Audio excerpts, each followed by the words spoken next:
Hi, and welcome to Jam-Packed Business Made Easy. My name is Jam Anderson, and I'm the CEO of Jam AI. And today, we're practicing exactly what we teach. You're about to listen to a podcast that's truly automated with our AI hosts, who are now our new friends. We also would like to invite you to listen to our podcasts that come out every Friday, where Flora is interviewing entrepreneurs just like you. We're exploring authentic challenges and discovering practical solutions together. Speaking of community, if you're looking for a community, you can find us on the School platform. Just search for the #1 community for entrepreneurs. All right, let's dive in. Okay, imagine this. You're running your business, you're wearing all the hats, CEO, marketing director, maybe even chief coffee brewer, right? Yeah.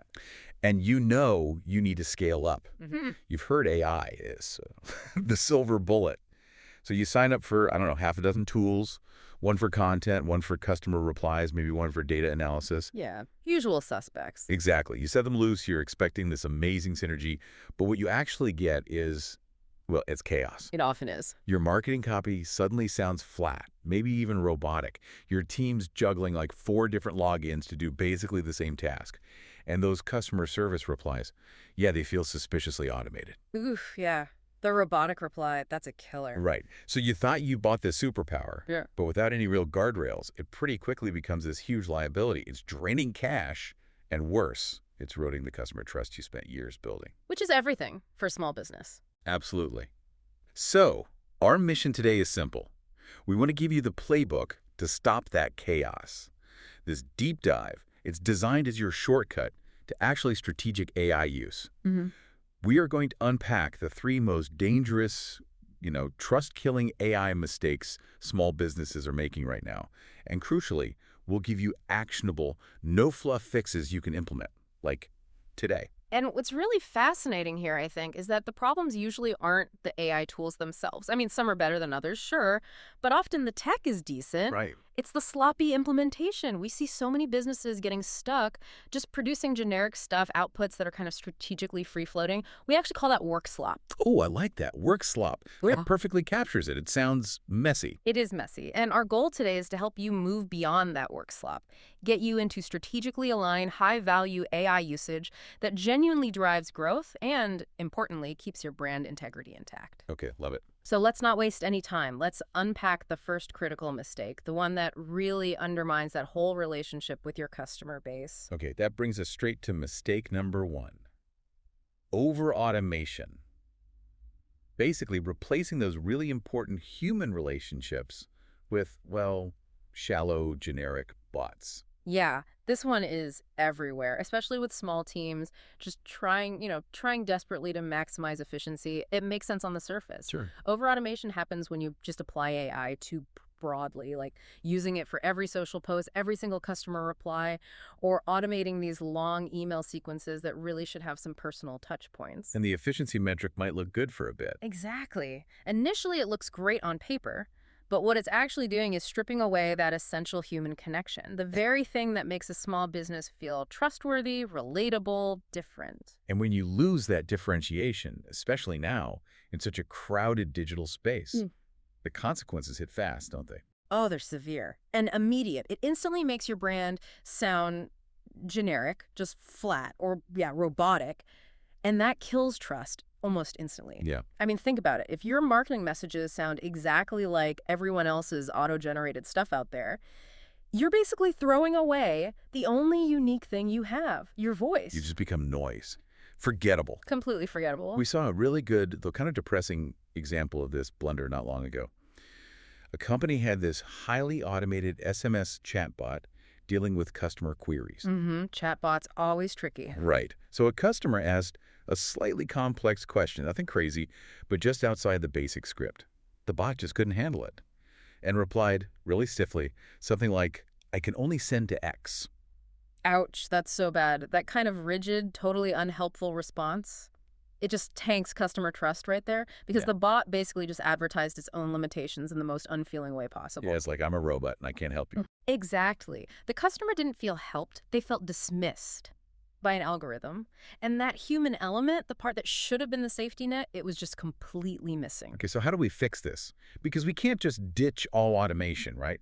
Small businesses need that efficiency lift. No, absolutely not. Ditching it isn't the answer. The key, like you hinted at before, is turning AI into a highly accountable assistant, not some unsupervised replacement worker. An assistant, not a replacement. Got it. That's the mindset shift. So the first practical layer of defense has got to be human oversight. You just have to set a rule. Let AI draft things, let it propose content, let it summarize data, sure, but you must require human review and editing before anything customer-facing or sensitive hits that send button. That final layer of context, of empathy, it's crucial. Okay, but I can already hear the busy small business owner listening right now thinking, hang on, if I have to review every single draft, what's the point?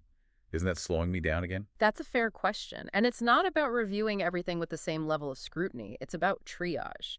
It's about defining clear, no automation zones.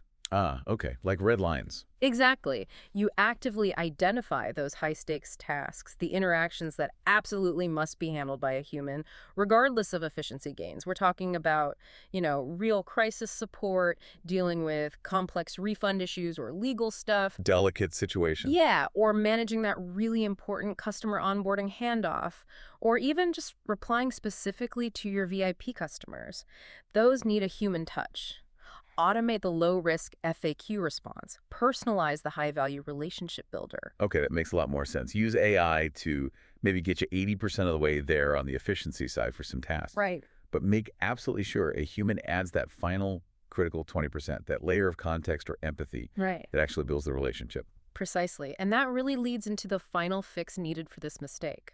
Be highly selective in your approach. It sounds simple, but it requires discipline. If a task involves high emotion think complaints, or even big compliments high stakes, or touches on your core brand values, reserve it for your people. Automate the easy stuff. Scheduling links, basic FAQs, simple payment reminders. But anything that involves a complex decision, a sensitive issue, a chance to really connect, that needs your team. Period. Okay, got it. So protect the relationship first. That handles the customer-facing side. But often, the problem isn't just the external relationship, it's the internal mess, right? You've bought the tools, but your team just isn't using them correctly, or maybe worse, they're just ignoring them. Ugh, yes, shelfware. Which leads us right into mistake number 2, lack of training, poor adoption, and this kind of siloed deployment. This is where we see so much wasted money and potential. So many small businesses they just slap AI tools onto their teams and kind of hope for magic. Yeah, here's the login, good luck. Yeah, pretty much. They assume staff will just figure it out. Or maybe that the tool's marketing hype about being intuitive is actually true. But when your people don't understand why the tool is there, like what's the strategic goal, or they don't know how to prompt it correctly, the tools end up underused, used incorrectly, fragmented, or, just ignored entirely. And when the team lacks that context and training, that's when we see the rise of, what was it you called it? Work slop? Exactly. Work slop. Can you give us another quick, relatable example of what that actually looks like? Sure. Work slop is that AI output that looks okay on the surface. Right. Like the grammar's fine, it's spelled correctly, it's not obviously broken. Right. It passes the basic check. But it fundamentally misses the strategic point. A classic example is using a generic AI tool to draft, say, a social media post that talks about scaling your business to the moon, when your actual brand is all about local, sustainable, slow community growth. Okay. Total disconnect. Total disconnect. It's conceptually just wrong for your business. Wow. And it's not a small problem. Some recent reporting actually shows over 40% of employees feel they're getting low-quality AI content generated at work. And you can trace that directly back to poor training and just unstructured, lazy prompting. Oh, 40% is huge. Yeah. And we absolutely cannot ignore the siloed danger here either. What do you mean by siloed? Well, imagine your marketing team adopts some shiny new AI content tool. They're all excited about it. But your sales team is still using old spreadsheets and fragmented notes. Okay, yeah, different systems. Your data flow is totally broken. The AI in marketing isn't learning from the customer interaction data or success metrics happening in sales, and vice versa. You lose efficiency across the board, you lose that strategic cohesion, and the tools end up effectively fighting against your overall business goals, not supporting them. Okay, so the fix here sounds like it's all about structure and strategy. But for your people, You've got to invest in their capability before you can expect decent results from the tech. Precisely. So what's the practical first step there? It really has to start with internal training. And I don't mean just sending a link to a tutorial. I mean regular, dedicated office hours or maybe short workshops focused specifically on the AI tools you've chosen to use. Focus training. Yes. Teach prompt best practices. Share successful use cases that are relevant to your industry, your business model, and focus heavily on the how. Like show them exactly how crafting a good prompt can save them an hour of painful revision time later. Make it tangible. That makes sense. But training everyone, especially on a small team, can feel like a heavy lift. It definitely can be, which is why we strongly advocate for creating AI champions. Champions, tell me more. Designate 1 or 2 people within each key team, maybe one in sales, one in marketing, one in operations who are naturally enthusiastic or curious about this stuff. Task them with experimenting, documenting what works, what doesn't, and becoming the go-to person, the informal assistant for their colleagues. Ah, so they become internal resources. Exactly. These champions reduce the training burden on leadership, and they help foster adoption from the ground up, organically. Peer-to-peer learning. Love that. Champions are key for scaling that knowledge internally. And, okay, to prevent that work slop from popping up everywhere across different teams or different champions, consistency must be critical. Oh, non-negotiable. You absolutely need standardized guidelines. Provide simple, clear templates and usage guidelines. This should include things like starter prompts for common tasks, maybe even approved versions or examples of certain outputs, like a good email subject line versus a bad one. So everyone's starting from the same place. Right. It ensures everyone, no matter their department or their champion, is speaking the same strategic language and aiming for the same quality bar.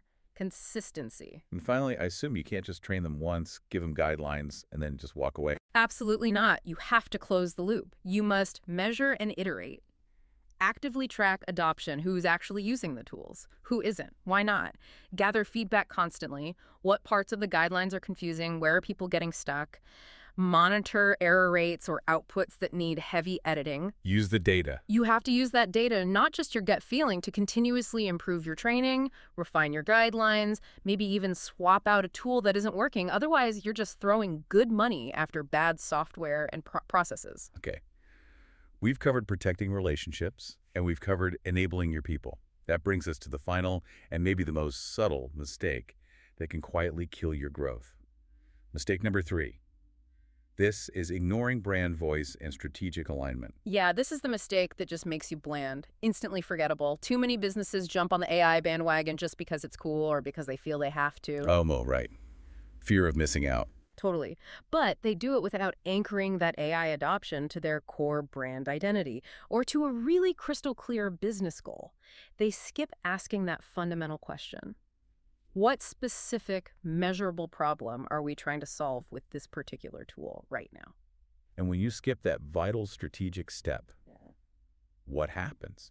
Your content just becomes generic. It feels disconnected. It might even have an inconsistent message or a conflicting tone from one output to the next. And that just leaves the customer confused about who you even are. What do you stand for? Yeah, it muddies the water. Completely.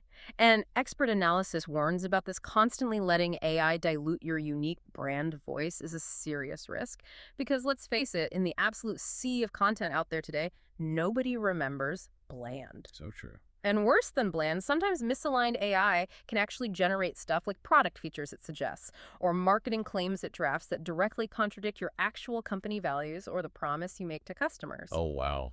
That's dangerous. It is, because then the customer sees this massive gap between the slick, maybe AI-generated marketing promises and what your actual human team delivers or what your product actually does. Yeah. And that actively breaks trust.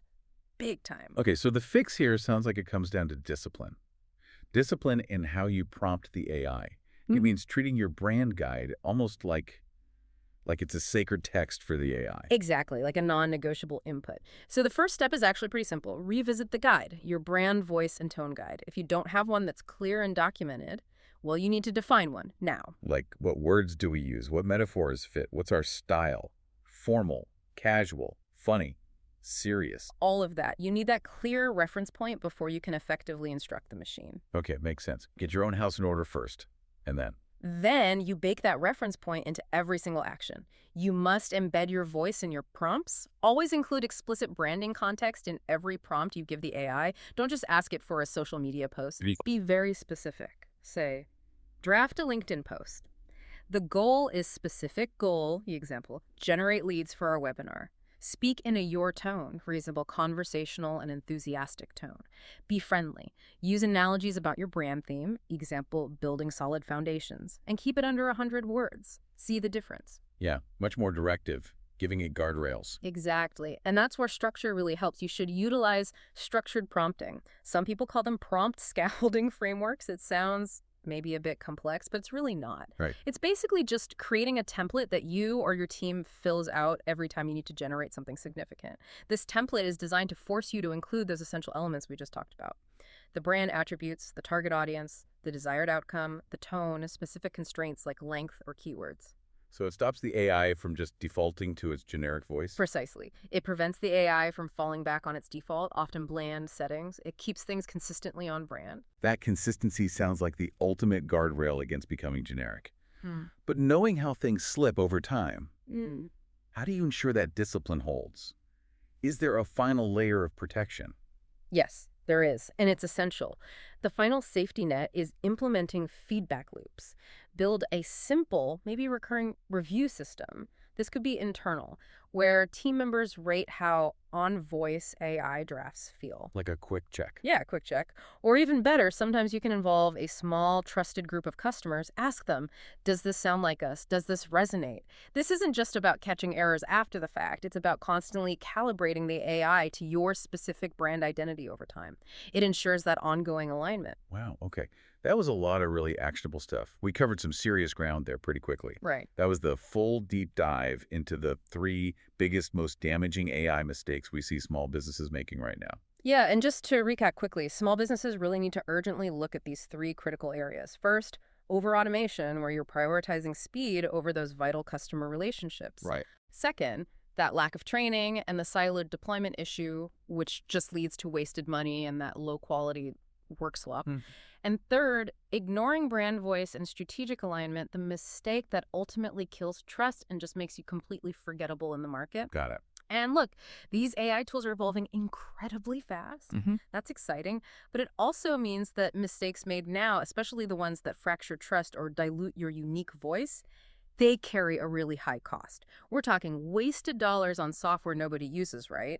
And even more importantly, lost customer relationships that are so hard to win back. You really need to audit your current AI stack, like this week. Okay, so here is the challenge for you listening right now. Take these fixes we just discussed and run a quick, honest audit of your own operations. Ask yourself, do I have clear, mandatory human oversight built into my workflows for sensitive communications?